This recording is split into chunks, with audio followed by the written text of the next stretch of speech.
Your activation, you've got your social, you've got your physical, and the big art there is just getting people to do something because they're not going to feel like it, and that's fine. You have not failed as a Pearls counselor when that happens. That is the problem of depression, so just expect it.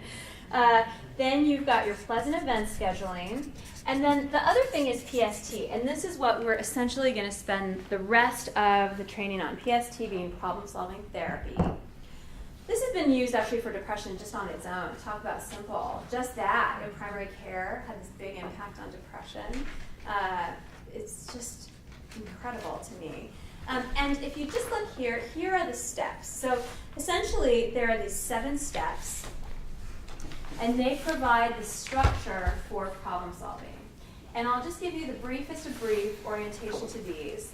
The big pieces of it are choosing one thing to work on and focusing on it. Because what do you do? I mean, some of us, I have a tendency to probably do this all the time, you know, whether I feel low or not. But especially when you're depressed, what do you tend to do with picking the goal? Easy or hard for your patients?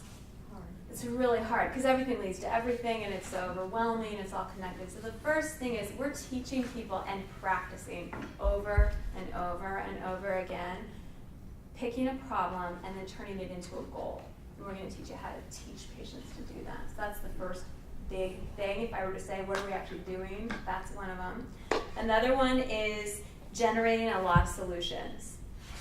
Because don't you know, what do your patients do? And have you ever gotten that in that thing as a clinician where you start saying, well, could you do this? And they say, no, that wouldn't work. And you're like, oh. Well, what if you tried that?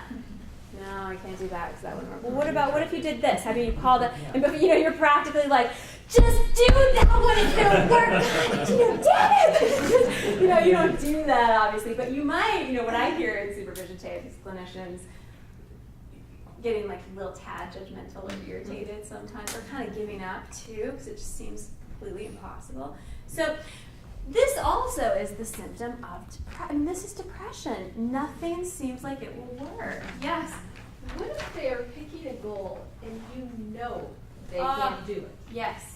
And that, I mean, Great you question. know they're just going to get down there and it's going to be failure. Yes, like what would be an example?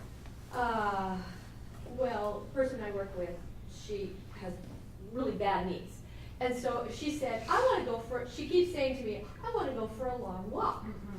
There's just no way she could do it without just being in crippling pain the next day. Right. She doesn't know at the time that she's going to be in crippling pain the next day. Right. Well, here's the thing with PST. So I would talk to her about the problem, which would be, in her case, what? What's the problem with not going for a walk? Like, why would she choose that as a goal? What's the problem?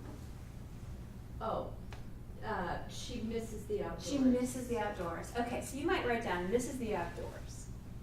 And then the goal might be, could be take a long walk.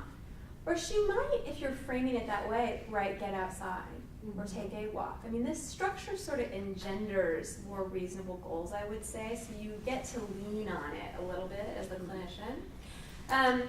But then, you know, if she said take a long walk and that was the goal, absolutely, then I would go with it. And we would then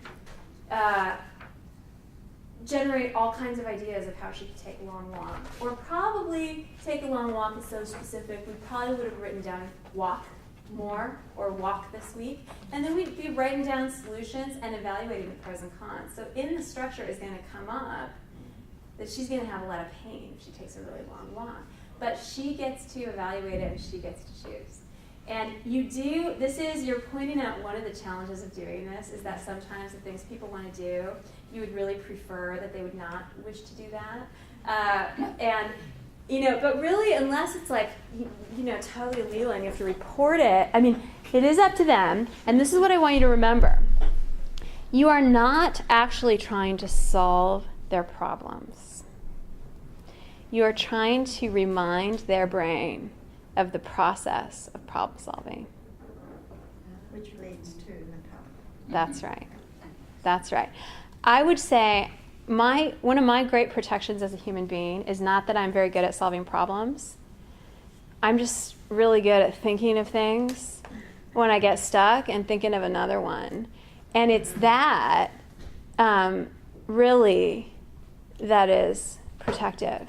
And so you are much more after these 7 steps becoming a habit of the brain than you are solving the actual problem. So if your patient took a walk, was in terrible pain, and then thought to herself, wow, how else could I solve this problem of wanting to take a walk?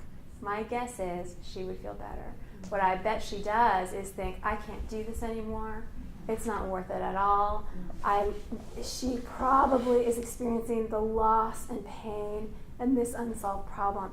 If she were oriented this other way, she might actually feel better, even though her life might include tremendous suffering. Does that make sense? So this is the next big nugget.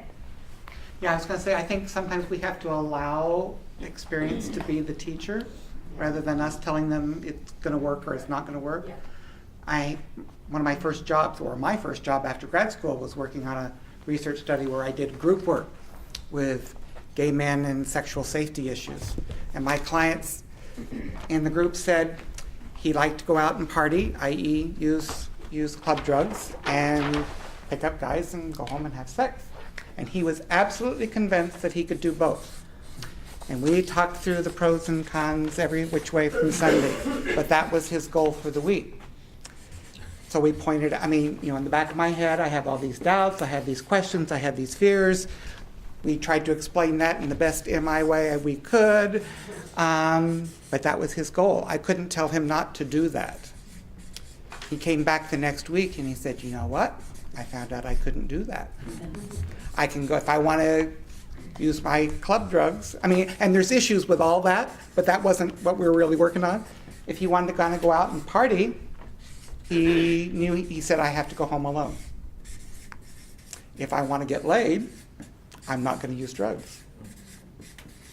So I couldn't tell him that. We discussed it, we planned it, but that was his choice. And he came back and he realized, oh, now I know what I need to do. So the woman may need to have a rough day the next day, but then we learn. It's such a different emphasis, and this is just the point in the training where in the best